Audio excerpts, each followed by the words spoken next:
Alright, so I had to cut a piece off of this Molex power connector and shave plastic off of the edge of the new box that I got with its bright-ass blue LEDs. But I managed to plug it in. It's got this goofy, like, lamp-style power switch on the actual AC adapter, which is pretty silly. But it shows up in Windows as a DVD-RW drive.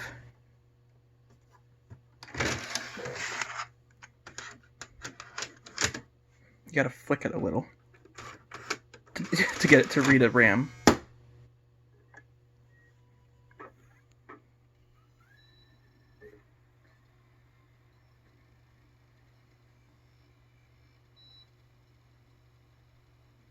Probably whatever mechanism opens the DVD-RAM door probably needs some new lubricant. And it fucking opens!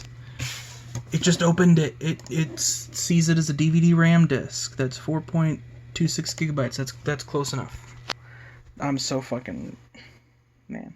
It works! I did not expect any of this to work. Hell yeah.